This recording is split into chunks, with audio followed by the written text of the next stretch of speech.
Chapter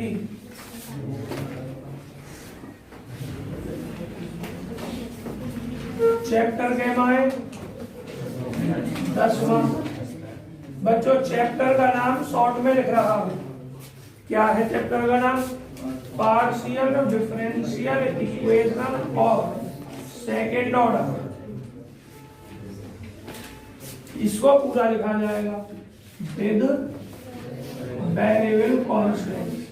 variable constant नहीं, coefficient. ये आपके चैप्टर का नाम है। आपको हमने स्टार्टिंग समझाई थी, अब मैं दोबारा से समझाऊं तो कोई फायदा नहीं है, क्योंकि जो बच्चे कल भी नहीं थे वो आज भी नहीं है, स्टैटिक्स की क्लास करने गए। बाकी सब लगभग है। बस अंतर क्या है, अब से पहला जो चैप्टर पढ़ा था उसमें फर्स्ट ऑर्डर पढ़ा था, अब सेकंड ऑर्डर पढ़ोगे। सेकंड ऑर्डर में आर एस टी के टर्म और यूज हो जाएंगे। आर क्या होता है? Del square Z over del x square होता है। एस होता है del square Z over del x del y. यहां लिख दे रहा हूं r del square Z over del x square, s del square Z over del x del Y, और टी मेरे भाई होता है del square Z over del y. इसमें ये वाले टर्म और इंक्लूड हो जाते हैं, उनको छोड़कर, जो पिछली एक्सरसाइज थे उनको छोड़कर नहीं, उनके साथ। वो तो होंगे ही जो चैप्टर 8 में थे, ये 3 और हो जाएंगे।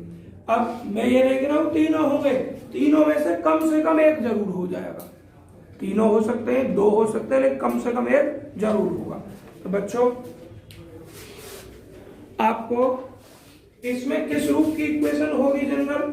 देखिए इसमें जो जनरल इक्वेशन होगी आपको ये लोग इनमें मार्कर डाल, वो इंक डाल, मार्कर में इंक डाल, और आज गगन से इंक का डिब्बा ले आना पूरा ही। 2-3 दिन बनानी पड़ती है, खत्म हो जाती है। क्या है ही ना, खत्म हो गई थी दोनों। ले गया फिलहाल को 2 डिब्बी लाला पैसे ही लिया जल्दी।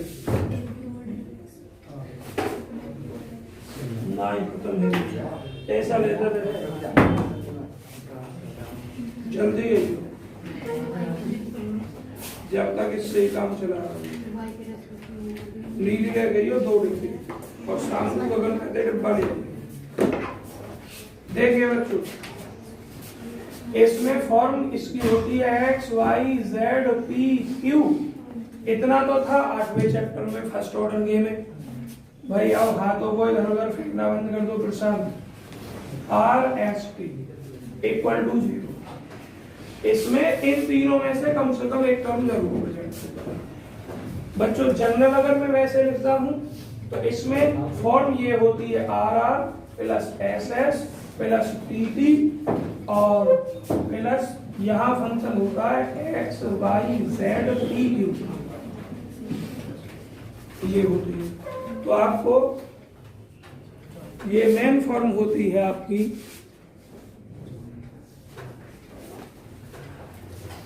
अब ध्यान से देखिए जरा, तो आपको कैपिटल आर की वैल्यू निकालनी है, कैपिटल एस की वैल्यू निकालनी है, कैपिटल टी की वैल्यू निकालनी है। और करना क्या है इस चैप्टर में, इस जो दी गई इक्वेशन होगी सेकंड ऑर्डर की ये वाली, इसको कैनोनिकल फॉर्म में चेंज करना।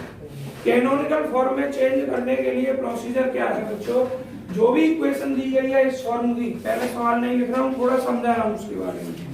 जो भी इक्वेशन इस फॉर्म की दी गई है इससे कंपेयर कीजिए, capital R capital S capital T की वैल्यू निकालिए, और एक क्वाड्रेटिक इक्वेशन होती है लैम्डा में, जो लैम्डा का मान निकालना है r lambda square plus s lambda plus आपका कोई कांस्टेंट इज इक्वल टू 0।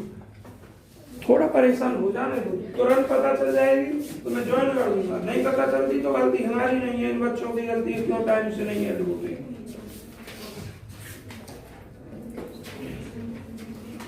बच्चों क्या है equation? R lambda square plus s lambda plus t is equal to 0। ये क्वाड्रेटिक इक्वेशन है। इसमें आर का मान रखिए, एस का मान रखिए, टी का मान रखिए, सॉल्व करके लैम्डा की वैल्यू। लैम्डा की वैल्यू कितनी निकलेंगी? 2। क्यों? क्योंकि ये क्वाड्रेटिक इक्वेशन है लैम्डा। अब लैम्डा की जो 2 वैल्यू आती हैं, समझ रहे हो? वहां से आगे क्या होना है क्या नहीं होना सवाल जब एक लिख कर करेंगे तब आपको बताएंगे। अपने आप करना हो किसी को कर दो, मैं नहीं कर रहा हूँ किसी को। टाइम ओवर हो गया, केवल मैं 10 तक कर सकता हूँ, ज्यादा से ज्यादा। परेशान करके रख दिया, मैं इन्हें ज्वाइन करने जाऊंगा फिर पढ़ाऊँ। देखिए पहला क्वेश्चन, रिड्यूस द इक्वेशन। तो मैं सवाल नहीं उतार रहा हूँ और भाई थोड़ा छोटा लिखना पड़ेगा क्योंकि बहुत बड़ा सवाल है, थोड़ा बहुत नहीं है। द रिड्यूस नहीं लिख रहे, the given equation.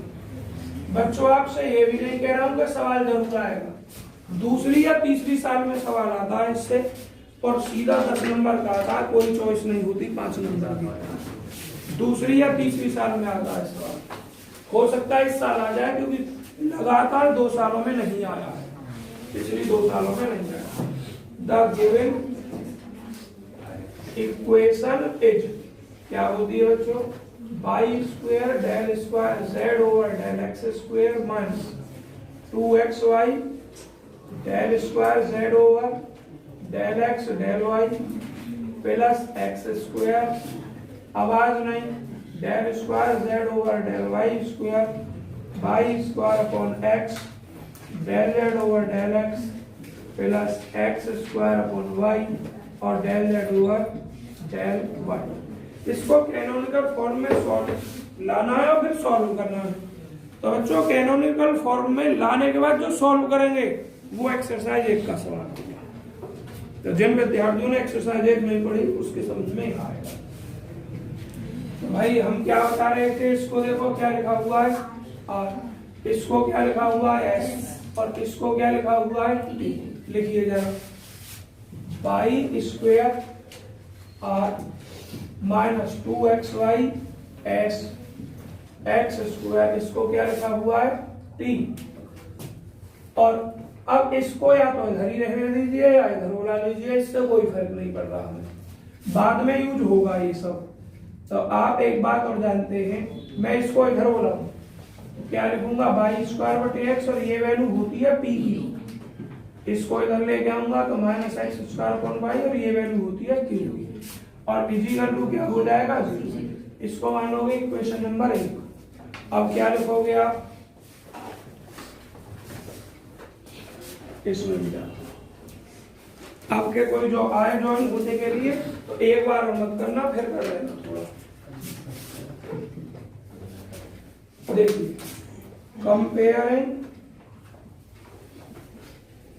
Equation first with the equation, with the equation मत लिखो, जनरल इक्वेशन लिख दो of PDE of second order. बच्चों ऐसे भी लिखेंगे तो बहुत लंबी लाइन हो जाएगी, बस ये लिख दो comparing equation first with the equation, और इक्वेशन को नीचे लिख दो। इक्वेशन क्या है अनु, जनरल में अभी लिखी थी थोड़ी देर पहले, r r s s plus t t plus f x y z p Q.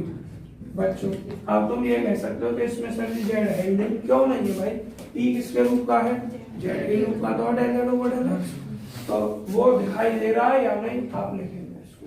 तो अब कंपेयर करें इसकी, देखिए आर अपनी जगह पर है, कैपिटल आर की जो वैल्यू है वो वाई स्क्वायर है, एस अपनी जगह पे है, ये वाला एस स्मॉल एस होता है, तो कैपिटल एस की वैल्यू माइनस 2xy, और बच्चों कैपिटल टी की जो वैल्यू है वो एक्स।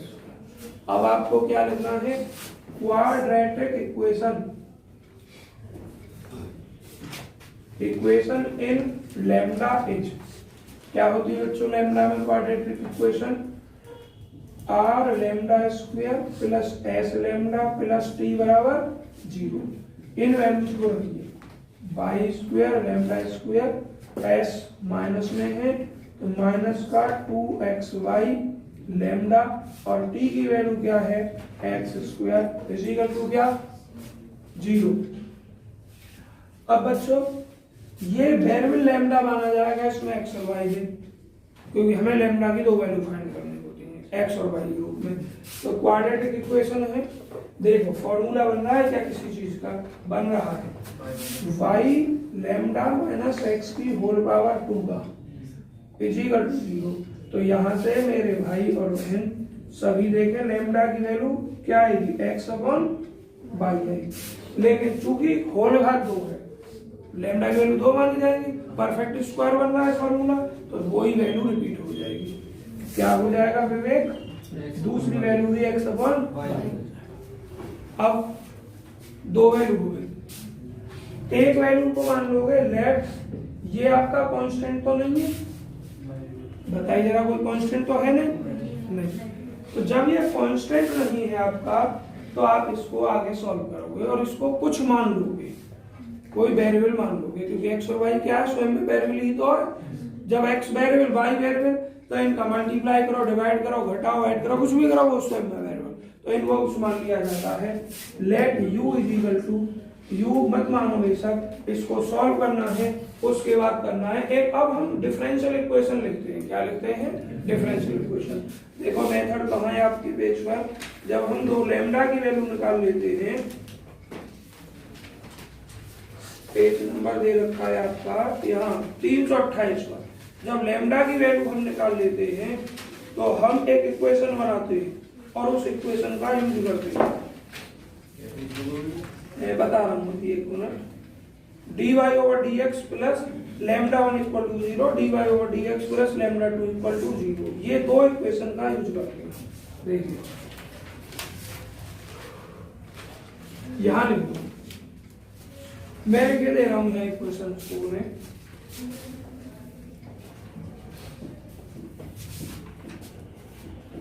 देखिए बच्चों, ना बी है, हम रखते हैं dy over dx plus lambda 1 equal to 0 और dy over dx plus lambda 2 equal to 0। हम इन दो इक्वेशंस का यूज करते हैं, पीछे प्रोसीजर में लिखा हुआ है ये इक्वेशंस।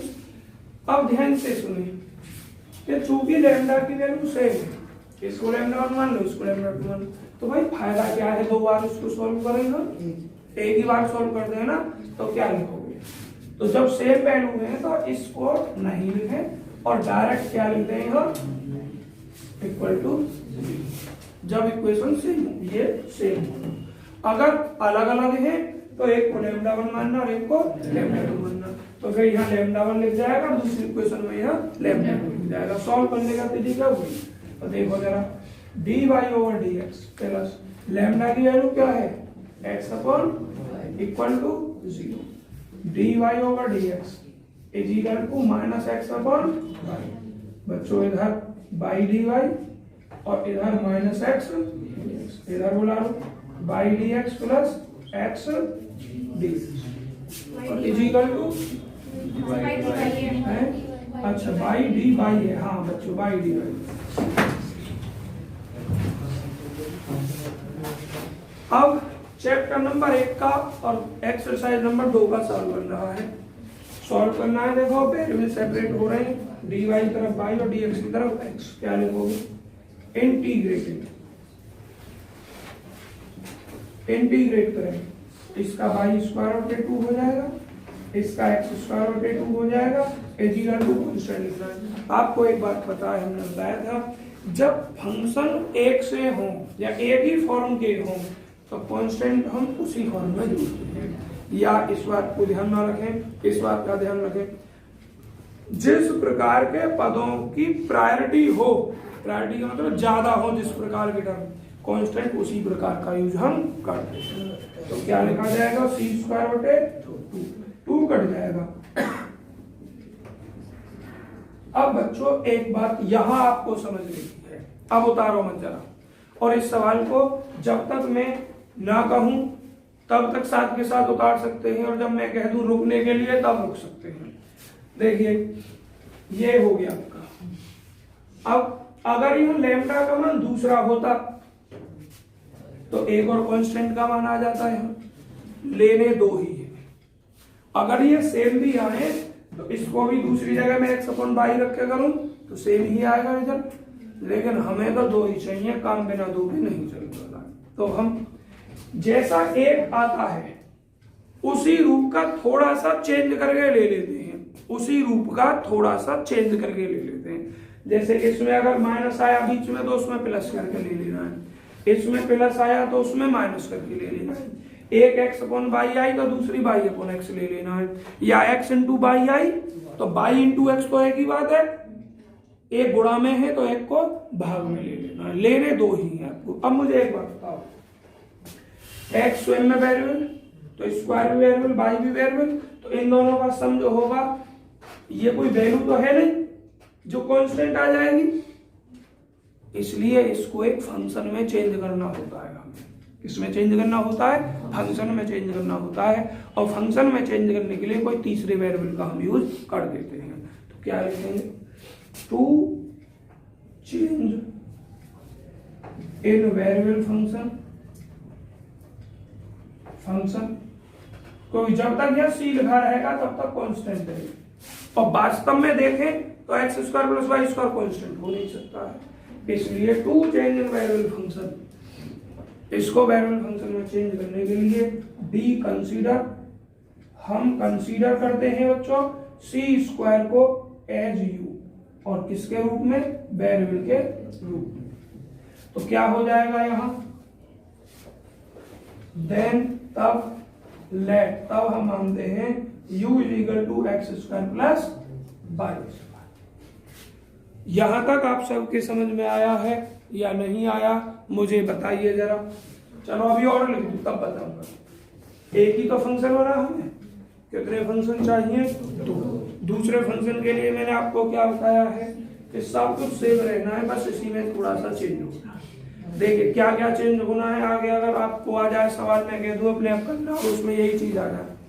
अगर ऐसे दे रखा है प्लस में तो एक में माइनस बीच में कर सकते हो, माइनस में दे रखा है तो दूसरे में प्लस कर सकते हो। अगर गुणा में दे रखा है x इंटू वाई तो दूसरे को x बटे वाई या y बटे x कर सकते हो, क्योंकि x इंटू वाई को y इंटू एक्स करोगे तो कोई अंतर नहीं आएगा, हमें चाहिए डिफरेंस थोड़ा सा, तो एक्स वाई को x अपॉन वाई या y अपॉन एक्स कर सकते हो।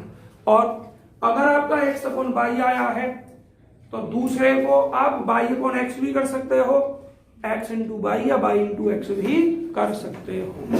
अब देखें आगे, एंड लेट, और लेट करते हैं हम बच्चों v is equal to x square minus, आप स्वतंत्र हैं x square minus y square की जगह y square minus x square करने के लिए आंसर में अंतर आएगा माइनस या प्लस का। सो मैं आपको पहले ही कह चुका हूं, क्या कह चुका हूं, और पूरे शुरू से इस किताब को अब तक पढ़ा रहा हूं। आप क्या देखते आए हैं कि डिफरेंशियल इक्वेशन और इंटीग्रल इक्वेशन में आंसर जो होते हैं मोर देन 1 होते हैं। ठीक, अपनी बस कंडीशन चेक करनी है आपको, कैलकुलेशन चेक करनी है, मेथड चेक करना है, बाकी आंसर चेक नहीं करना है। देखें जरा, ये इतना हो, इसको इक्वेशन 1 मान रखी है शायद हमने, तो 2 इसको मानेंगे और इसको 3 मानेंगे u1। इसके बाद का काम कल थोड़ा सा मैंने पढ़ाया था और उस थोड़े से काम में ही 45 मिनट हो गई थी, इसीलिए बताया था कि अब ज्यादा टाइम ना लगे, लेकिन थोड़ी ऐसे ही समझाएंगे। अभी पहला ही सवाल एक्सरसाइज का जैसे कल समझाया था, पहले इतना उतार सकते हैं। उम्मीद है कि आप यहां तक उतार चुके होंगे, मैं केवल यहां तक मिटा रहा हूं। क्या ये वाली बात जी समझो। देखो x और y, x स्वयं में वेरिएबल है, y स्वयं में वेरिएबल है। अगर ये स्वयं में वेरिएबल है तो 2 वेरिएबल को जोड़कर कांस्टेंट कैसे आ जाएगा? अगर हमारा सवाल यही खत्म हो रहा होता तो फिर तो हमें कुछ करना ही नहीं था, सी जोड़ कर लिख देते, जैसे इंटीग्रल इक्वेशन में सॉल्व करके लिख देते थे। ये इंटीग्रल इक्वेशन को ही सॉल्व करके लिखा, सी लिख दिया, कह देते थे ये कांस्टेंट है। क्यों? क्योंकि वहां इससे आगे यूज ही नहीं कर रहे थे, इसमें इससे आगे यूज कर रहे हैं, तो ये वास्तव में सी कांस्टेंट नहीं है। क्यों? क्योंकि ये 2 वेरिएबल का सम है, इसलिए ये स्वयं में एक फंक्शन है, तो यहां आपको फंक्शन मानकर आगे काम करना पड़ेगा। और जो डिफरेंशियल इक्वेशन होती थी स्टार्टिंग में वो हमें यही छोड़नी थी, और जब यहीं पे छोड़नी थी तो इसको आगे एक्सप्लेन क्यों करना था, इसलिए हमने एक्सप्लेन नहीं किया था। वास्तव में ये कांस्टेंट नहीं होता है जो वेरिएबल के सम के, स्क्वायर के आदि के बराबर लिखा जाता है। अब इसको लिखा क्यों जाता है, ये एक्सप्लेनेशन एक दिन में कर चुका था। किसी भी डिफरेंशियल इक्वेशन को सॉल्व करते समय कांस्टेंट का यूज क्यों किया जाता है, वो हमेशा नहीं करते हैं, ऐसा भी नहीं है कि कभी नहीं करते हैं, कुछ केस में अवश्य करना होता है। और उसमें फिर कंफ्यूज हो जाते हैं आप कि किस में करें और किस में नहीं करें, तो उससे बचने के लिए कांस्टेंट को सब में यूज करवा देते हैं, क्योंकि कांस्टेंट के ऊपर गलती कहीं होती नहीं। पर एग्जैक्ट कहाँ यूज करना है ये एक्सप्लेनेशन में समझा चुका हूं। तो फिर बच्चों जब इससे आगे बढ़ना होगा हमें, तो इसको फंक्शन मानकर ही चलना पड़ेगा। तो क्या लिख दिया, एक में u, और आपको दो वेरिएबल चाहिए होते हैं, दो फंक्शन चाहिए होते हैं, इसलिए दूसरा भी लिखना होता है आफ्टर स्लाइड डिफरेंस, थोड़ा सा परिवर्तन करने के बाद।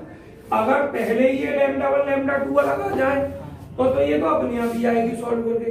अगर लैम्डा 1 लैम्डा 2 सेम आ रही है तो अपने आप आपको इसे लिखना पड़ेगा।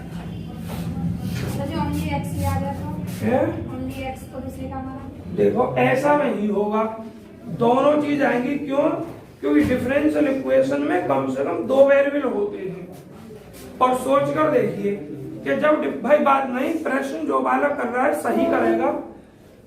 डिफरेंशियल इक्वेशन में कम से कम दो वेरिएबल होंगे, एक डिपेंडेंट होगा, इंडिपेंडेंट होगा। जब कम से कम दो वेरिएबल होंगे तो उसके सॉल्यूशन में दो वेरिएबल आएंगे। ऐसा नहीं होगा कि खाली x आ जाएगा या खाली y आ जाएगा। ठीक, x कब आएगा? जब उसमें y ना हो, और y ना होगा तो डिपेंडेंट वेरिएबल ही खत्म। फिर डिफरेंशिएट किसका करेंगे हम? इसलिए किसी भी डिफरेंशियल इक्वेशन के सॉल्यूशन में कम से कम दो वेरिएबल जरूर आते हैं। और दो वेरिएबल कौन कौन से होते हैं? एक डिपेंडेंट वेरिएबल होता है, इंडिपेंडेंट। चलिए बच्चों, अब u और v हो गया। यहीं के बाद आपको कल पढ़ाया था मैंने एक बीच में से कंडीशन ली थी कि आपको p q r s t निकालने आ जाए, वो आज काम आएगा आपको। देखिए, now we have to find p q r s t, ये हमें फाइंड करना है। तो बच्चों पहले P और Q ज्ञात करने, RST नहीं ज्ञात कर सकते डायरेक्ट। P के लिए आप क्या जानते हैं? Del Z over del X। अब बहुत ध्यान से सुनना, मैं बिल्कुल ऐसे ही समझा रहा हूँ जैसे कल समझाया था, कोई जल्दी नहीं कर रहा हूँ आज। Z का X के रेस्पेक्ट करना चाह रहे हैं, लेकिन Z खाली X का वेरिएबल थोड़ी है, किसका है? X का और Y का। देखो Z का X के रेस्पेक्ट में किया गया और यहाँ Z का X और Y दोनों के रेस्पेक्ट में किया गया। और पार्शियल डेरिवेटिव अगर आ गया तो वो एक से ज्यादा वेरिएबल का ही डिपेंडेंट वेरिएबल होगा। ये साइन पार्शियल का है ना, तो Z X और Y का होगा, तो Z का डायरेक्ट X के रेस्पेक्ट में हम करते ही नहीं, करेंगे नहीं। क्यों नहीं करेंगे? क्योंकि Z पहले U का फंक्शन है। Z के पहले किसका फंक्शन है? U का और V का। उसके बाद U और V X और Y के। तो पहले Z का U के रेस्पेक्ट में करना है, तो जरा देखिए क्या लिखेंगे? Del Z over del U। और अब U X का भी फंक्शन है, इसलिए लिखा जाएगा डेल U ओवर प्लस, देखो Z V का भी फंक्शन है, तो क्या लिखा जाएगा? Del Z over del U। और V X का भी फंक्शन है, इसलिए लिखा जाएगा del V over del V over del X। अब मुझे एक बात ध्यान आ गई, बच्चे जरूर बोलेंगे, बीच में मानेंगे नहीं, आज या कल ध्यान आते ही। चलो बाद में करेंगे डिस्कशन, फिलहाल बीच में इंटरप्ट नहीं करने। अगर एक और टर्म W का होता ऐसे ही, वो भी X और Y का होता, तो फिर क्या लिखते हैं? डेल Z ओवर W और फिर W ओवर डेल X। लेकिन यहाँ Z बस U और V का है, इसलिए इस बात का डिस्कशन हमने यहाँ नहीं किया। चलिए, जो U है वो X और Y दोनों का है। हाँ, क्योंकि यहाँ Z का किसके रेस्पेक्ट में? केवल X के में। ठीक, जब Y के में किया जाएगा तो X नहीं दिया जाएगा। जब तक आप प्रश्न नहीं पूछेंगे आपके समझ में नहीं आएंगी ये चीजें, इसलिए इसमें डिस्कशन करें। Del you over del x क्या होगा, यहाँ से 2x हो जाएगा, 2x लिख देंगे, और del Z over del we, और del we over del x क्या होगा, यहाँ से ये भी 2x हो जाएगा। तो बच्चों 2x को हम बाहर कॉमन लिख सकते हैं, del Z over del u plus del Z over del. किसकी वैल्यू है ये, किसी को परेशानी तो नहीं है। अब आपको क्यू की वैल्यू निकालनी है। क्यू की वैल्यू के लिए आपको हमने बता चुके हैं कि del Z over del y होता है। अब तुम्हारा वाई आएगा, देखो ये तो इतने बीच में हो जाएगा। तो फॉर्मूला वही कि पहले जेड डायरेक्ट वाई के में नहीं है, यू और वी के में है। उसके बाद यू और वी एक्स और वाई। बच्चों अब मत उतारना साथ के साथ जब तक टी ना निकल जाए। पहले क्या लिखोगे, del Z over del you. अब del you over del X नहीं लिखोगे, क्यों, क्योंकि ये क्यू बाई का है, तो बाई लिखोगे। फिर यू वी का भी है, डेल वी लिखोगे, और यहाँ del we over del y. तो बच्चों del Z over del you, और वहां से देखें u का बाई के रेस्पेक्ट में है 2y है, और plus del Z over del we, और ये माइनस 2y है। इसमें से हम क्या कॉमन ले सकते हैं, 2y कॉमन ले सकते हैं। तो यहाँ del Z over del you, और यहाँ माइनस डेल जेड ओवर, ये वैल्यू किसकी, बच्चों आर एस टी को इसमें शामिल होते हैं। बहुत लंबी वैल्यू निकलती है, इसमें नहीं निकलेगी। यहाँ आते इसकी जरूरत पड़ेगी हमें, वो आप ध्यान दिलवाएंगे क्या था, लिख लो कोने पे, डायरेक्ट बता नहीं। ये तो उतार चुके होंगे ना। देखिए अब हमें आर निकालना है। आपने एग्जाम्पल देखे होंगे अगर जाकर कल, तो ये देखा होगा कि आर की वैल्यू को किसी सवाल में किसी तरीके से निकालना है, किसी को किसी से निकालना है। आपके दिमाग में एक इमेज बहुत अच्छी तरीके से होनी चाहिए। कोई सा भी एक मेथड आना चाहिए, मेथड दोनों आए कोई प्रॉब्लम नहीं, लेकिन एक मेथड ऐसा आना चाहिए जिससे कंफ्यूज बिल्कुल आप ना। जो कल वाला समझाया था, पहले आज भी उसी मेथड से समझा रहे हैं, उसके बाद का जो सवाल लिया जाएगा उसमें आप दूसरे तरीके से निकाला जाएगा।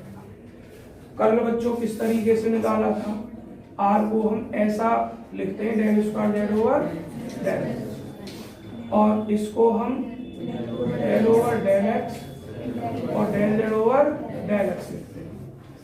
और बच्चों थोड़ा जल्दी नहीं, क्योंकि बच्चे यूट्यूब से पढ़ेंगे तो समझ तो भी जाएंगे। पूछे प्रश्न जिसको जो कुछ पूछना है। Del Z over del x की वैल्यू आप निकाल चुके हैं, कहाँ निकली हुई है, ये P del Z over del X ही तो है। तो ये वाली वैल्यू को आप यहाँ रख दोगे, 2x और del Z over del u plus del Z over del. बहुत ध्यान से सोचना आप, यहाँ x के रेस्पेक्ट में कर रहे हैं डिफरेंशिएट। ये भी x है, इसमें तो भी डायरेक्ट रूप में दिखाई नहीं दे रहा है x, लेकिन x का फंक्शन है, क्योंकि z स्वयं x का फंक्शन, z का किसके रेस्पेक्ट कर रहा है, u के, और u स्वयं x और y का फंक्शन नहीं है, इसलिए इसमें भी x है और इसमें भी x है। जब दोनों में x है और x के रेस्पेक्ट में ही आप डिफरेंशिएट कर रहे हैं और दोनों फंक्शन गुणा में, तो 11वीं 12वीं वाला गुणनफल का फॉर्मूला लग जाएगा। इसमें पूरी डिटेल आनी चाहिए, पीछे तक आपको डिफरेंशिएट की तब समझ में आता है। इस 2 को बार बार क्यों लिखें, 2 को बाहर लिख देंगे, पहला फंक्शन x, और बच्चों अब इसका किया जाएगा। अभी मैं इसको ज्यों की तो लिख रहा हूं, क्या कर रहा हूं, ज्यों की तो लिख रहा हूं, पहला, अब सेकंड ज्यों की तो लिखा जाएगा, और इसका x का करना है आपको। और आप सब जानते हैं x का x के रेस्पेक्ट में तो t होगा, जानते हैं सब। एक बार देखिए, अब मेरे पास 2 ऑप्शन है यहाँ। एक ऑप्शन तो ये कि मैं डायरेक्ट ही इसको कुछ मान का करूं जैसे कल किया था, और एक ऑप्शन है कि पहले इसको इसके साथ और फिर इसको इसके साथ। अगर मैं इसको डायरेक्ट मानकर करता हूं तो तुम कंफ्यूज जरूर होगे, क्योंकि बड़ा टर्म हो जाएगा। मैं इसको दोनों के साथ अलग अलग करके लिखूंगा, एक लाइन फालतू जरूर हो जाएगी, पर समझ में आसानी से जाएगी। x del over del x del Z over del e, del over del x, del Z over del e. क्यों हो गई है इसके साथ? आप जानते हैं कि ये डेरिवेटिव टर्म है, और डेरिवेटिव टर्म के अंदर जितने भी टर्म होते हैं उनके सबके साथ जाता है डेरिवेटिव। देखो भैया, आपने ये चीज पढ़ी होगी D over D x x square plus 2xy। तो जब 12th में डिफरेंशिएट करते थे ये इसके साथ भी जाता था, इसके साथ भी, वही काम इसने यहाँ किया, इसके साथ भी किया और इसके साथ भी। किसके साथ में? अच्छा यहाँ हाँ x जरूर आएगा, मैं लिखना भूल गया हूँ। तो बच्चों ये वाला जो x है इसका कुछ करना नहीं है तुम्हें, ये बाहर ही रहेगा ब्रैकेट में। कभी फॉर्मूला दोबारा से लगा दूंगा सेकंड का, इसलिए इसको ऐसा लिख, और यहाँ del Z over del u plus del Z over del we, और बच्चों x का x के रेस्पेक्ट में ये और ये बड़ा ब्रैकेट। अब देखिए, जो मैं यहाँ दो बार करूंगा इस काम को, जब तुम्हारी समझ में अच्छी तरीके से आ जाए तुम एक बार में इसको निपटा देना है। तो अंदर बोर्ड पर देखो, जैसे मैं इस काम को दो बार करूंगा आप इस काम को एक बार में ही निपटाएंगे आगे से, क्योंकि अभी एक ही बार समझाया है इसलिए मैं डायरेक्ट नहीं समझा रहा हूँ, डिटेल करके समझा रहा हूँ दो बार, जो आपकी समझ में आ जाए। देखो इस एक्स से हमें कोई मतलब नहीं, ये एक्स बाहर है। अब ध्यान से सुनेंगे आप, हम यहाँ क्या कर रहे हैं? डेल ओवर डेल एक्स कर रहे हैं। क्या कर रहे हैं? डेल ओवर डेल एक्स कर रहे हैं। लेकिन ये क्या है? जेड। तो ये जेड का फंक्शन पहले यू का फंक्शन है, एक्स का बाद में। कल भी आई थी ये चीज, नहीं आई थी? जब हम एक्स के रेस्पेक्ट में इस फंक्शन का कर रहे हैं जेड देगा, और जेड का फंक्शन पहले एक्स और वाई का फंक्शन है, तो भाई एक साथ हम एक्स के रेस्पेक्ट में इसका डिफरेंशिएट नहीं कर सकते हैं। तो क्या करना होगा आपको? पहले डेल ओवर डेल यू, इसका इसका। अब इसका हमने यू के रेस्पेक्ट में कर दिया, और यू स्वयं किसका फंक्शन था? एक्स का फंक्शन था, इसलिए del you over del x. अब तुम ये कहोगे कि बाई क्यों नहीं लिखा? क्योंकि भाई हम x के रेस्पेक्ट में कर रहे हैं इसका, इसलिए यहाँ u का x के रेस्पेक्ट में ही किया जाएगा। अगर यहाँ y के रेस्पेक्ट में कर रहे होते तो यहाँ del over del you, del Z over del you, del you over del y लिखा जाता। अभी खत्म नहीं हुआ इसका काम। अब मुझे एक बात बताओ, खाली जेड यू का ही थोड़ी था, v का भी तो था। अब आप ये भी लिखेंगे del over del we, del Z over del you. अब v x का भी फंक्शन था, del v over del x। ये चीज आई समझ में? और देखो गौरव, अगर कुछ कंफ्यूजन रह गई हो तो इसमें समझ लेना, और इसमें भी नहीं आए तो फिर पूछ लेना। बच्चों अब हम इतने ब्रैकेट लाएंगे कहां से, इसलिए मैं इसको और एक नए ब्रैकेट में बंद नहीं कर रहा हूं, यहीं से आगे चल रहा हूं, देखना ध्यान से। अब ये del Z over del v x के रेस्पेक्ट में हम कर रहे हैं, हम x के रेस्पेक्ट में कर रहे हैं। z डायरेक्ट x का फंक्शन नहीं है, z पहले u और v का फंक्शन है, इसलिए इसका आपको u के रेस्पेक्ट में करना पड़ेगा पहले, और फिर u का x के रेस्पेक्ट में करना पड़ेगा, फिर इसका v के रेस्पेक्ट में करना पड़ेगा, और फिर v का x के रेस्पेक्ट में करना पड़ेगा। तो क्या लिखोगे बच्चों? इसका u के में पहले डेल ओवर डेल u, इसका del z over del v, और del u over del x। अगर यहाँ x है तो, और y है तो अब इसका काम दोबारा plus del over del we, del Z over del we, और del we over del X. बच्चों यहाँ तक का काम खत्म, इसलिए ये बड़ा ब्रैकेट, मिडिल ब्रैकेट जो कर्ली ब्रैकेट बंद कर दिया। अब इसका कुछ हमें करना ही नहीं है, तो ये तो सिंपल फॉर्म में अपनी में है ही। अब आपको क्या करना है? इनके वैल्यू रखने हैं, जो भी आपके पास वैल्यू है। भाई पहले इतना उतार लीजिए।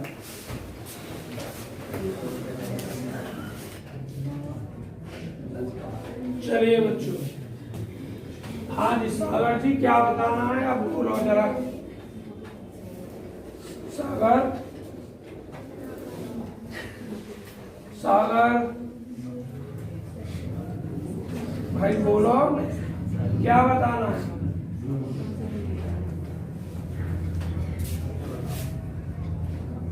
यहाँ इधर ही था, तो मैं दोबारा से यहाँ से एक्सप्लेन कर रहा हूँ, ठीक। और जो भी परेशानी हो बताना, और आप सब भी समझे भाई, और बाकी सभी विद्यार्थी ऑनलाइन वाले भी देखें। मुझे ऐसा लग रहा है कल आप पढ़ने के बाद घर पढ़े नहीं दोबारा से। देखिए कोई बात नहीं, दोबारा पूछे, हमारा काम बताने का, समझाने का। आर का ये फॉर्म होता है सेकंड डेरिवेटिव, इसको हम ऐसा लिख सकते हैं del over del x, del Z over del x. R की वैल्यू निकालने के लिए हमें del Z over del x चाहिए होता है, इसलिए del Z over del x को हम पहले ही निकाल चुके हैं। Del Z over del x p होता है, तो ये del Z over del x की वैल्यू हमें यहाँ रखी। सभी विद्यार्थी अब उतारना बंद करें, थोड़ा यहाँ समझेंगे। हम इस टोटल का डिफरेंशिएट किसके रेस्पेक्ट में कर रहे हैं, एक्स के रेस्पेक्ट में कर रहे हैं। अब ये देखना है कि ये दोनों फंक्शन एक्स के हैं या नहीं, ये तो तुम्हें दिखाई दे रहा है। दो चीज होती है, डायरेक्ट और इनडायरेक्ट। ये तो डायरेक्ट, जिसका प्रभाव तुरंत पड़े या तुरंत दिखाई दे, और जो वैसे दिखाई दे दूरदृष्टि से, वो इनडायरेक्ट। तो ये इनडायरेक्ट है, लेकिन फंक्शन एक्स का ये। अब सुनो कैसे है भाई सागर, आपने जेड का किसके रेस्पेक्ट में डिफरेंशिएट किया, यू के रेस्पेक्ट में। किसके रेस्पेक्ट में, यू के में। और फिर यू का किसके रेस्पेक्ट करोगे, एक्स के में। यू का किसके में करोगे, एक्स के में। और जब यू आपका था X square plus Y square, तो del you over del x क्या हो जाएगा, 2x होगा या नहीं। इसका मतलब क्या हुआ, इसमें भी x आ जाएगा, इसमें भी x आ जाएगा। तो ये वाला फंक्शन भी x का हुआ, और ये वाला फंक्शन भी x का हुआ। ये y का भी है फंक्शन, ये y का भी है। समझ में आया, क्योंकि z किसका है, u का, और u y का भी है, इसलिए जरूरत पड़ी तो। फिलहाल हमें x की देखना है, तो ये फंक्शन x का भी, ये भी x का। तो फर्स्ट और सेकंड से 11वीं वाला फॉर्मूला लग जाएगा, पहला फलन दूसरे का अवकलन, दूसरा पहले का अवकलन। भैया सीबीएसई से तो ना पढ़े, सीबीएसई से तो फर्स्ट सेम सेकंड का differentiate plus second same first का डिफरेंशिएट, ये वाला फॉर्मूला हमने यहाँ अप्लाई किया। तो देखो 200 से बाहर लिख दिया, फर्स्ट सेम, इसका differentiate del over del X plus ये same del over del X, इस एक्स का डिफरेंशिएट। अब हमें क्या करना है, ये है मेन लाइन, आपको ये भी नहीं है मेन, क्योंकि x को बाहर रखते हुए केवल डेल ओवर डेल एक्स अंदर पहुंचाया दोनों ने, और ये x का x रेस्पेक्ट 1 लिख दिया, इसलिए यहाँ तो कोई परेशानी नहीं। भाई मेन है ये, इसको 2 बार में समझो, 3 बार में समझो, दूसरे तरीके से किसी भी तरीके से समझो, और मुझसे कहो पर समझनी है ये लाइन। देखो x बाहर चल रहा है, हमें डिफरेंशिएट करना है इसका। देखो यहाँ लिख रहा हूँ दोबारा से, डेल ओवर डेल एक्स किसका करना है, del Z over del z. जरा एक बात बताइए, हम इसका x के रेस्पेक्ट में डिफरेंशिएट कर रहे हैं, ये फंक्शन डायरेक्ट x का नहीं है, पहले किसका है, u, इसलिए ये फंक्शन पहले जिसका उसके रेस्पेक्ट में डिफरेंशिएट करना है। और पहले है ये फंक्शन u का और v का, किसका, u का और v का। एक संग तो दोनों का कर ना सकते, एक बार में u का फिर प्लस एक बार में v का। तो देखो बच्चों, पहले लिखोगे डेल ओवर डेल u, और करो इसका del Z over del z. अब बच्चों u किसका फंक्शन है, x और y दोनों का, लेकिन हमारा जो काम चल रहा है वो x के लिए चल रहा है ऊपर से, इसलिए u का लिखा जाएगा x के रेस्पेक्ट। अरे सीधी सी बात है, जिसको x मानते हैं उसका दोबारा करते हैं नहीं। तो देखना ध्यान से, अब प्लस ये फंक्शन v का भी है, इसका v का, इसलिए डेल ओवर डेल v, और किसको, del Z over del v को, b ना है, u है, ये b का हो गया। और v किसका फंक्शन है बच्चों, x का, दोबारा से डेल v ओवर। अब तुम्हारे दिमाग में आएगी भी तो y का भी है, फिर y क्यों ना लिख रहे इसका डेल ओवर डेल y, इसलिए ना लिख रहे क्योंकि जो ऊपर चल रहा है वो हमें x के लिए काम करना है, ठीक। जब ये यहाँ y के लिए काम करना पड़ेगा हमें, यहाँ पर ये मेन काम जो बाई के करना पड़ेगा, तो फिर यहाँ d del you over del Y का। अब बच्चों ये वाली लाइन यहाँ लिखी हुई है, ये रही। अब फिर इसके लिए करना है, इसके लिए फिर से वही काम, डेल ओवर डेल यू इसका और u का x के रेस्पेक्ट में, अब फिर डेल ओवर डेल v इसका और v का x के रेस्पेक्ट में, ये सेम लिख दिया गया है। अब बताइए कोई किसी बच्चे को प्रॉब्लम रह गई हो तो, ऑनलाइन वालों में किसी बच्चे आ गया, ठीक, वेरी गुड भाई, पूछने के लिए दोबारा बहुत बहुत धन्यवाद। नहीं आधे बालक तो बेइज्जती में ही मर जामे, जब बेइज्जती है जाएगी सबके सामने पूछ लेंगे तो बालक बहुत कमजोर है। देखिए अब हमारे पास आर की वैल्यू अभी पूरी नहीं आई है, लेकिन मजबूरी है, क्या करें, ये हमें रफ करना पड़ेगा। तो आपसे जब मैं पूछूं तो आप मुझे Q का मान बताएंगे और मुझे आप P का मान, आपने कॉपी में उतार रखा और ये रफ करना मेरी मजबूरी है। अभी तो 2 बार रफ हो जाएगा रफ पूरा बोर्ड। जिनके बोर्ड छोटे छोटे होते हैं वो बताना क्या करते होंगे इस सवाल में। देखिएगा आर में चल रहा है, ये दो बाहर ही रखना है अभी, और ये एक्स भी मिडिल ब्रैकेट के बाहर रखना है जब तक अंदर सॉल्व ना हो जाए। मुझे एक बात बताइए, इसको क्या लिख सकता हूं मैं, del square Z over del you square, और del you over del x की वैल्यू क्या आई थी आपकी 2x थी, प्लस इसको हम डेल स्क्वायर जेड ओवर देखो del v into del U भी लिख सकते हैं और del you into del v भी लिख सकते हैं, ये आपको पता है। और del v over del x की वैल्यू भी आपकी 2x थी। इस पे आ जाइए, अब इसको आप del square Z over del you del v लिख सकते हैं और del v into del U भी लिख सकते हैं, और del you over del x की वैल्यू फिर से 2x प्लस ये del square Z over del v square और इसकी वैल्यू फिर से 2x और plus del Z over del you और del Z over del you. अब बच्चों 2x 2x 2x सब में है, कॉमन ले लिया जाए। अब ये सोचोगे ना ये सेपरेट है, इसका कुछ करना ना है, बाहर लेना है, कभी ये सोचो इसका अवकलन वगैरह करना, x यहाँ पहले से है, 2x की घात 3 हो जाएगा, जोड़ेंगे भाई इन्हें यहाँ जोड़ देंगे, लेकिन x तो फिर भी कॉमन ही आ रहा है, तो मैं तो बस इस 2x को कॉमन ले रहा हूँ, तो 2x सब में, तो बाहर आकर ये हो जाएगा बच्चों 2x की घात कितना 2।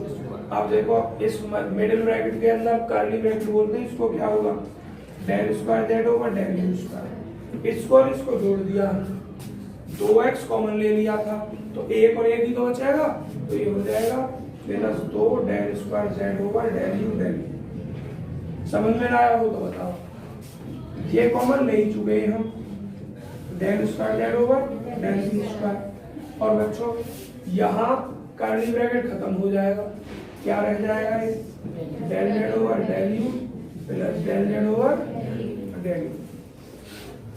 अब इस 2 के अंदर मल्टीप्लाई कर दो, 2 दूनी 4x square del square Z over del you square, कितना हो जाएगा ये आपका, अंदर मल्टीप्लाई करके लिख रहे हैं हम, 2 दूनी 4x स्क्वायर और प्लस ये कितना 2 del square Z over del you del you, और ये भी del square Z over del v square, और इस 2 की यहाँ भी मल्टीप्लाई हो जाएगी, del Z over del you और डेल जेड ओवर, अगर आप चाहे तो एक लाइन में लिख दो इसकी अंदर मल्टीप्लाई, बहुत है इतना नहीं लिखना। बच्चों सपोज करो कहीं थोड़ी सी लापरवाही करी और आर का मान गलत हो गया, या पी का या क्यू का गलत हो गया, तो सवाल जब आर एस टी की वैल्यू उसमें रखेंगे तो वो भी गलत आएगा, अगर दिमाग खराब होगा, और गलती इतनी हिम्मत नहीं होगी ढूंढ लें इस सवाल में कहाँ है गलती, इसलिए पहली बार में जो कर रहे हैं वो सर्वोत्तम तरीके से करना है, पूरे 100% देने के साथ में, कहीं कोई माइनस प्लस मिस्टेक ना हो। आर की वैल्यू फाइंड हुई बच्चों, अभी हमें 2 वैल्यू और फाइंड करनी है, एस और टी की। जिसको कमी रह गई हो आर में वो क्लियर कर लेना एस में, और जिसकी एस में भी कमी रह जाए वो क्लियर कर लेना टी में। इस सवाल में तुम्हें तीनों चीज मिल गई, बहुत भाग्यशाली हो नहीं, एक ही चीज रह जाती है, दो के कोएफिशिएंट 0 मिल जाए तो। देखो बच्चों, अब क्या करोगे यहाँ s, और s की वैल्यू क्या है, डेल स्क्वायर z ओवर क्या लिख दिया मैंने, del square z over del x del y था, ये तो था भाई। उतारे नहीं मेरे भाइयों में, साथ आपको उतारने का टाइम दूंगा, बस आपको समझना है। इसको आप ऐसे भी लिख सकते हैं, और del over del Y del Z over del x भी लिख सकते हैं, आपकी मर्जी, हमने ऐसा ही किया। Del Z over del Y की वैल्यू मेरे पास नहीं है, आप में से कोई बताइए क्या इक्यू सॉल्व करके, 2y into del Z over del you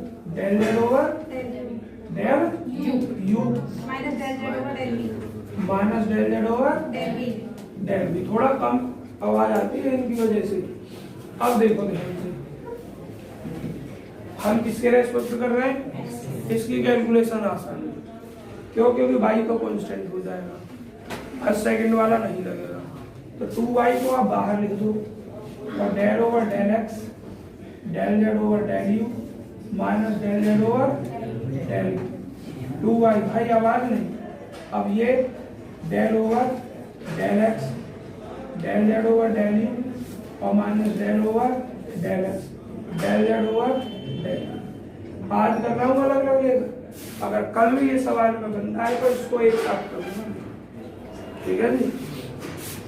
आज समझ लो इसको, करना क्या, वही जेड पहले यू का फंक्शन, यहाँ तो मैं एक्स दिखाई दे रहा है, तो पहले इसका यू के रेस्पेक्ट में और यू का एक्स के प्लस वी के रेस्पेक्ट में और वी का एक्स के में माइनस, वही काम है बिल्कुल, del over del you del Z over del you और del you over del X plus del over del we del Z over del we और del we over del x.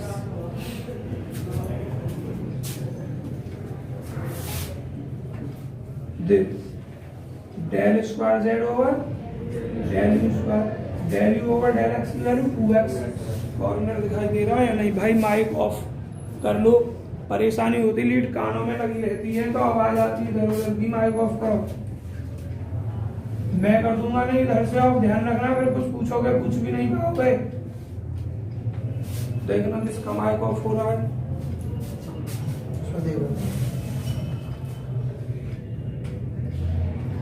मैं हम पे आता भी तो ना चलाना ढंग से।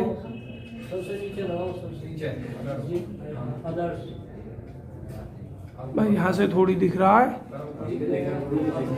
अच्छा यहीं से दिखेगा, ऑफ कर लिया, दिखे शायद दिखाई ना दे रहा है इसमें। ये देखिए del you over del x 2x लिख दिया हमने, यहाँ del square Z over del you और डेल वी और del we over del x की भी वैल्यू मेरे भाई बहन 2x दी, माइनस की मल्टीप्लाई करते हुए del square Z over del you del we और del you over del x की वैल्यू 2x। देखो minus plus minus del square Z over del we square और del we over del x भी 2x। शायद minus की लिखा है या प्लस की, देखते बताओ, v प्लस v।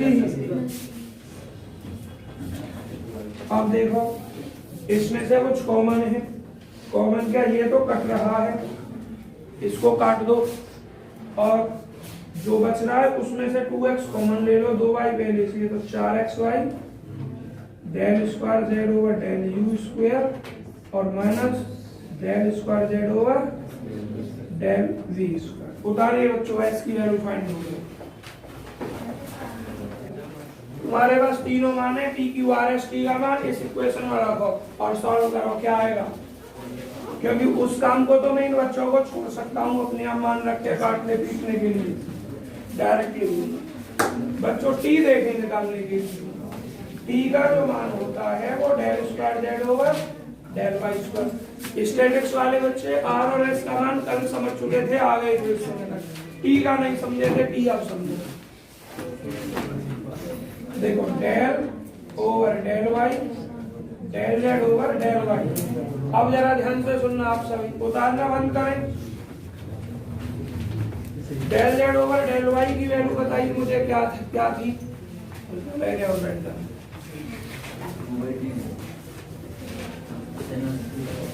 दो बार आ जाओ।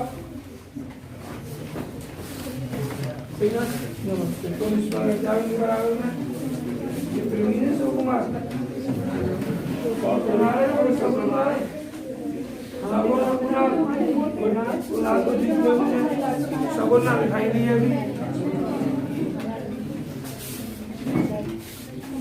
दिवाकर अंदर हो जाइए दिवाकर।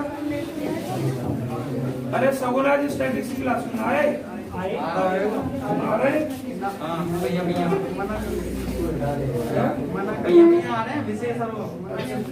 विशेष वगैरह आगे उन्हें कल छोड़े आज सगुने पीछे मैं यार इंतजार कर रहा हूँ कि पढ़ाना शुरू करूँ। इस पे आ जाओ यहाँ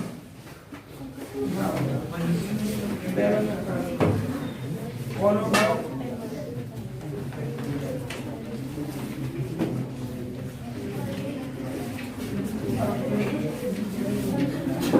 चलिए बच्चों del Z over del y हम निकाल रहे हैं। Del Z over del y को निकालनी, जरा मुझे एक बार बताओ del Z over del y value y. अभी करूंगा रिपीट, अभी करूंगा, रुक जाओ। हाँ del Z upon minus 2y ना माइनस अच्छा कॉमन और डेल जेड ओवर डेल। बच्चों देखिए अब मैं अपने आप कर दिया करूंगा, तुम बस आगे बैठ जाएगा। एक्सरसाइज 10.3 की क्वेश्चन नंबर 1 चल रहा है। उसमें तुम्हारे सामने P और Q R S निकालना सिखाया था कल, वो निकाल चुके हैं। P अब निकाल रहे हैं और स्टार्टिंग का प्रोसीजर रह गया। आज कहीं कोई डिस्टरबेंस नहीं है, पूरी वीडियो 10 घंटा की बना लो, बेशक एक साथ होने दी। मैंने दोनों ही नंबर लगा दिए फॉरवर्डिंग पे, इसलिए आज आप पीछे के काम को पढ़ लेना और बहुत टाइम से आज आपको अपलोड कर दूंगा। तो ऑटो फोकस तो कभी कभी 1 आध मिनट चल जाता है, मिनट का भी नहीं, बहुत कम कभी कभी। अभी हुआ होगा जब ये हला होगा। हाँ एक्सरसाइज फर्स्ट का भी यूज इसमें हो जाएगा। एक्सरसाइज फर्स्ट जिनने नहीं पढ़ी, इसमें 5 सवाल है। 5 सवाल के लास्ट में पहले फॉर्म बनानी है कैनोनिकल, फिर उसको सरल करना। तो 5 को सवाल एक्सरसाइज फर्स्ट के लिए, मतलब फर्स्ट के तरीके से है, तो फर्स्ट भी इसमें कवर हो जाएगी आप। और अगर ना भी होगी तो चिंता मत करो, आधा घंटे की वीडियो अलग बना दूंगा संडे को, क्योंकि कल की वीडियो डिलीट हो गई। तो बच्चों यहाँ समझे, देखिए इधर तो हमने ये del Z over del Y का मान निकाल लिया। कल के तरीके से ही बिल्कुल देखेंगे क्या है भाई, आवाज नहीं। अब आपको बाई के रेस्पेक्ट में डिफरेंशिएट करना है। 2 फंक्शन अंदर दे रखे हैं, जैसे हमने r का मान निकाला था सेम t का मान निकाला जा रहा है, समझ लेना।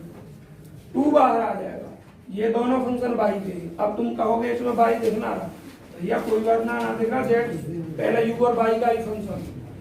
तो 2 को बाहर निकालो और फॉर्मूला लगाओ फर्स्ट और सेकंड वाला।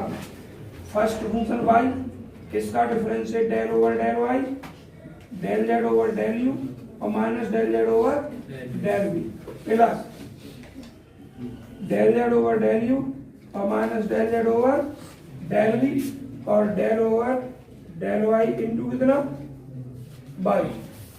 क्लियर? अब देखो 2 बाहर, ये डेल ओवर डेल वाई इसके दोनों के साथ डेल जेड ओवर, अभी ऐसा नहीं कर सकते, अभी अलग ही लिखना पड़ेगा, डेल ओवर डेल वाई और del Z over del you. और बाई की में साथ ही साथ अंदर गुणा कर रहा हूँ, नहीं पे ब्रैकेट कम पड़ जाएंगे। By del over del Y और del Z over del V, यहाँ तक का काम खत्म। अब इसको लिखोगे del Z over del you और minus del Z over del we, और बाई के रेस्पेक्ट में एक सबसे बड़ा ब्रैकेट। हमें उधर से रफ करना होगा बच्चों।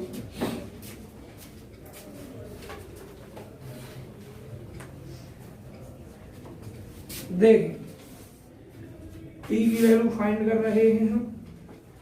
2 सबसे बाहर लिखा हुआ है, बाई यहां हमें एक ब्रैकेट का यूज करना पड़ेगा।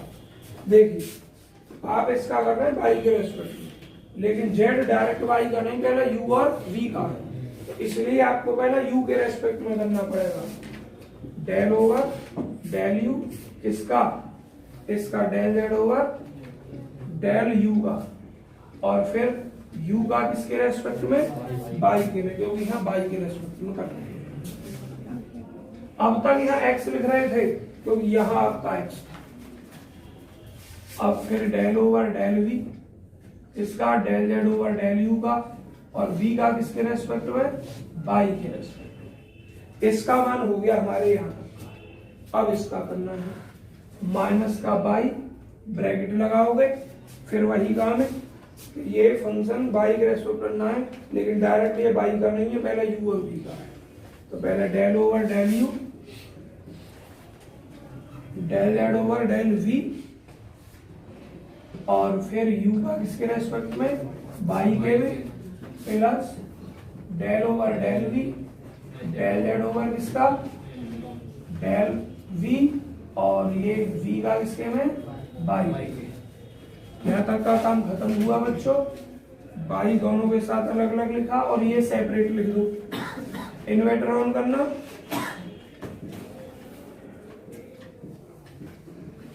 सबसे बड़ा ब्रैकेट बंद करो। अब थोड़ा देखो, बाई इसको आप लिख सकते हो del square Z over del you square और del you over del Y. Del you over del Y का मान क्या था जरा बताओ देखते हैं। अरे माइनस ना होगा, u का मान एक्स स्क्वायर प्लस वाई आएगा, 2y आएगा प्लस का, और ये del square Z over del you into del v, इसका मान होगा -2y। तो माइनस यहाँ लिख दिया मैंने और 2y यहाँ। ये मिडिल ब्रैकेट खत्म आपका, मतलब बंद।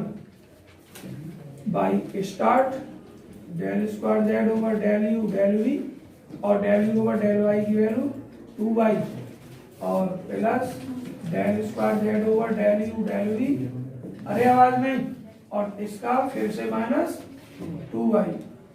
और बच्चों देखना पूरा ये काम खत्म, ये खत्म, ये अपने ब्रैकेट से मुक्त है। एक मिनट, ये हाँ ये डेल वी स्क्वायर होगा। वेरी गुड, ये कैसा गलत लिख दिया मैंने। अब बड़ा ब्रैकेट, अब आपको क्या करना है, इस 2 से अंदर मल्टीप्लाई, बाई से अंदर multiply, 2y del square Z over del you square, और 2y यहाँ पहले से, तो 2 दूनी 4y स्क्वायर। अब देखो 2y पहले से और बाई ये रहा 2y स्क्वायर और 2 पहले से, -4y स्क्वायर, और del square Z over del you del. अब देखो ध्यान से, अब इसकी इसमें मल्टीप्लाई कर रहा हूँ, लेकिन बाहर 2 भी है, 2 दूनी 4y -13 और माइनस कितना 4y स्क्वायर। बच्चों माइनस प्लस को भी ध्यान से देखना। और अब ये माइनस की और माइनस माइनस प्लस कितना 2y स्क्वायर और बाद 2 ये रहा, प्लस का 4y square del square Z over del we square. ये स्वतंत्र है, इसमें क्या आएगा 2 del Z over del you और -2 डेल जेड ओवर। एक बार आगे बढ़ने से पहले जरा चेक कर लो यही है या कुछ गलत लिख दिया आगे। डायरेक्ट लिखा ना एक साथ गुणा कर गए, देख लो कुछ गलत तो ना लिख दिया। यही आया तुम्हारा दोनों का। देखो ये वाला टर्म भाई नहीं कट रहा तो इसको क्या लिख सकते हैं 4y² मिलाना अपने टर्म को सही है -8y² डेल स्क्वायर जेड होगा डेल यू डेल वी और क्या भाई आवाज ना करें बच्चों आवाज ना करें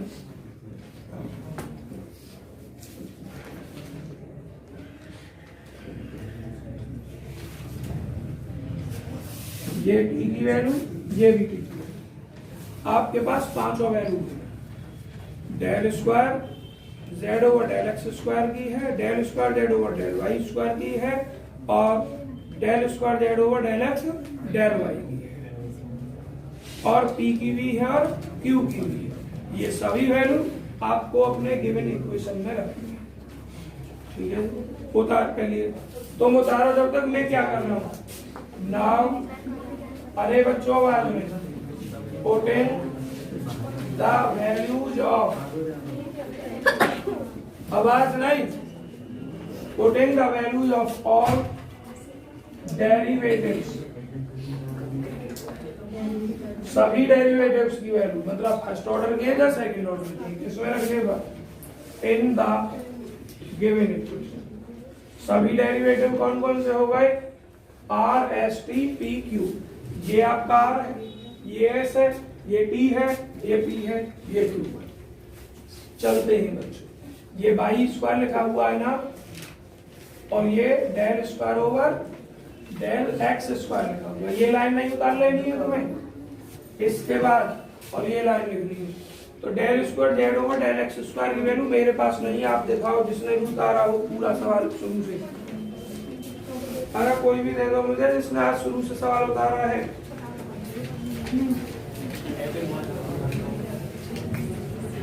आर का मान कहाँ है बच्चों और भाई बाकी सब बच्चे मैच करना मिलाना आर की वैल्यू ये लिख रही है इन्होंने लिख रखी है 4x² del square Z over del you square 2 del square Z over del you del del square Z over del we square बता देना अगर मैं कहीं गलत लिख गया हूँ तो जो बात कर रहे हैं बच्चे नहीं गलती ढूंढते रह जाओगे ये वाई स्क्वायर ये आर का मान रख दिया -2xy एस का मान कहाँ है देखो इनने कहाँ का अच्छा यहाँ पे लिख रहा है एस कहाँ गया ये रहा 4xy अरे बच्चों आवाज ना करें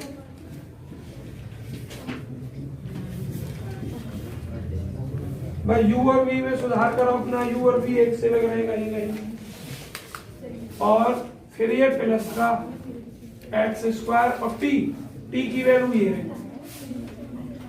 4 Y square del square Z over del you square minus 8 Y square del square Z over del you del V plus 4 Y square del square Z over del we square plus 2 del Z over del you और minus 2 del Z over del और बच्चों क्या रह गया इसको सबको इधर बोला लो सबको माइनस वाई स्क्वायर बटे एक्स और del Z over del x की वैल्यू क्या है मतलब पी की वैल्यू है 2x मिडिल ब्रैकेट में लिखिए मिलाना जरा del Z over del u plus del Z over del we और ये टर्म भी इधर जाकर माइनस में और क्या है अरे बच्चों आवाज नहीं करें और del Z over del Y की वैल्यू कहाँ है ये रही 2y del Z over del you और del Z over del we और इक्वल टू क्या रह जाएगा इधर 0 लो किस बच्चे की कॉपी है हाँ बोलो 8y स्क्वायर कहाँ ये अच्छा ये 128 GB है हाँ कुछ प्रॉब्लम परेशानी कैसे लग रही फिर दोनों चलो बच्चों, ये मान मैंने रख दिया। एक काम आपके लिए छोड़ रहा हूँ, क्या कि यहाँ के बाद इसकी इसमें अंदर मल्टीप्लाई करो, इसके अंदर इसमें, इसकी इसमें, इसकी इसमें, इसकी इसमें। कुछ टर्म कट रहे होंगे वो काटने हैं, सेम टर्म जोड़ने हैं और कुछ घट रहे होंगे। इस काम को आप पे छोड़ दूं विश्वास करके, कर लोगे विशेष। तो बताओ मुझे क्या बच रहा है। एक मिनट, इसको रख कर दूं। जो बचेगा वो बचेगा एक्सरसाइज 1 के फॉर्म का सवाल। बताओ 16 X square Y square X square Y square del square Z upon में del square Z upon del we square del V is equal to 0। Is equal to 0। बच्चों ये बचेगा, सब कुछ कट जाएगा इसमें से जब सॉल्व करोगे मल्टीप्लाई डिवाइड करके, जैसे भी है ये बचेगा। अब इसमें भी ये चीज 0 में पहुंच जाएगी, ये बचेगा। अब आपको क्या करना है बच्चों, एक्सरसाइज 1 में पढ़ाया था, क्या पढ़ाया था ध्यान से सुने। अब भाई उतारना बंद है अंदर। अगर एक्सरसाइज 1 की कल किसी ने क्लास नहीं की हो तो प्रोसीजर यहाँ समझ में आ जाएगा उस चीज का। फिर कैलकुलेशन के ऊपर डिपेंड करेगा आप पे किसी सवाल की हो या ना हो। जेड का किसके रेस्पेक्ट में, वी के रेस्पेक्ट में। जेड किस किस का वेरिएबल है, आप पहले यू और वी का वेरिएबल, एक्स और वाई का नहीं है। एक्स और वाई से हमने उसे यू और वी में बदल लिया था। u और b है x और y के बाद में, तो हमें इसीलिए तो हमने इसको 0 में भेज दिया। यहाँ u और b होते तब भी 0 में भेज देते, क्योंकि ये मल्टीप्लाई में, ये तो सॉल्व होनी नहीं है। z का मान निकालने के लिए यही सॉल्व होना है। तो बच्चों z का v के रेस्पेक्ट में 2 बार डिफरेंशिएट किया गया है एक साथ, तो आपको कै बार इंटीग्रेट करना पड़ेगा, 2 बार। तो इसको आप लिख सकते हो ऐसा।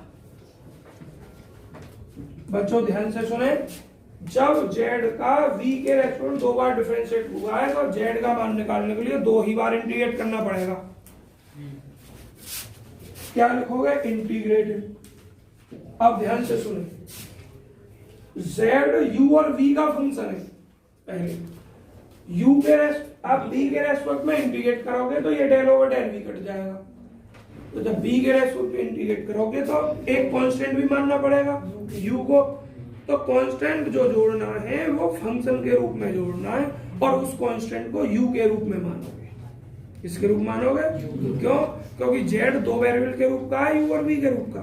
आप करना है u के रेस्पेक्ट में, तो v को कांस्टेंट माना जा रहा है ना, तो कांस्टेंट जो स्पेशल जोड़ा वो भी v के रूप का, u के रूप का जोड़ा जाएगा। चलिए यही प्रोसीजर है पहली एक्सरसाइज में। 4 सवाल आपके इसमें ही हो जाएंगे, पर 4-5 सवाल है, 2 करूंगा मैं। इंटीग्रेटिंग विद रेस्पेक्ट टू, किसके रेस्पेक्ट में, b के।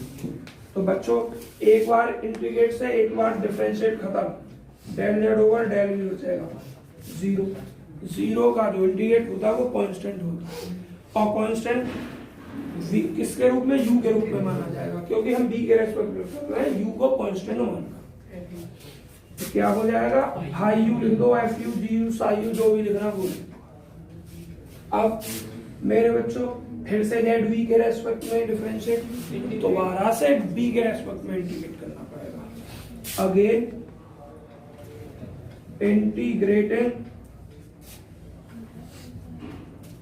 विद रेस्पेक्ट टू v के रेस्पेक्ट। तो बच्चों जब v के रेस्पेक्ट करेंगे तो अब रहा सहा डेल ओवर डेल भी खत्म हो जाएगा, खाली जेड हो जाएगा। यहां देखो किसके रेस्पेक्ट कर रहे हो, v के में कांस्टेंट, और कांस्टेंट का इंटीग्रेट कांस्टेंट इनटू जिसके रेस्पेक्ट में कर रहे हैं, किसके में कर रहे हैं, v के में। तो 5u इनटू कितना, प्लस एक और कांस्टेंट, और कांस्टेंट किसके रूप में, u के रूप में। जब तक v के रेस्पेक्ट में करोगे कांस्टेंट u के रेस्पेक्ट में मानते रहोगे, u के रेस्पेक्ट में करोगे कांस्टेंट v के रेस्पेक्ट में मानते रहोगे। हाई का यूज कर लिया किसी और पर लेंगे। अच्छा अब इसका इंटीग्रेट कर दिया, अब क्या लिख दोगे, u और v की चाहे तो लिख दो, ना चाहे तो लिख दो अलग, हेयर u इतना और v इतना। और अगर इसी में लिखना है तो v इंटू 5, u की वैल्यू क्या है, x square plus Y square. हाँ ये बात सही है, यहाँ भी रख दो और यहाँ क्या आ जाएगा आपका v की value x square minus y square into और प्लस भाई u की वैल्यू एक्स स्क्वायर प्लस पर ऐसा थोड़ा सा अच्छा सा ना लगता, आप इतना लिखकर नीचे लिख दें वेयर v इतना और u इतना। स्टैंडर्ड सा आ गया समझ में प्रोसीजर? सगुन की आयात क्या कह रहे हैं? अच्छा मार्केट जाना। मुझसे होता है। चलो आवाज बंद करो बच्चों, टाइम कुछ बचा है 20 मिनट अभी। 20 मिनट में अभी तुम उतारोगे 5 मिनट कम से कम, और फिर इस सवाल में 5 मिनट 10 मैं छोड़ूंगा 10 मिनट पहले तुम्हें 5 मिनट में सवाल ही उतार पाऊंगी तुम्हारा, तो इसलिए इस सवाल की बात छोड़ दिया जाए। सर ये हो गया। आज की वीडियो कब तक रहेगी? आज की वीडियो जल्दी डल जाएगी, लगभग 7 बजे तक डल जाएगी। आज कोई डिस्टर्ब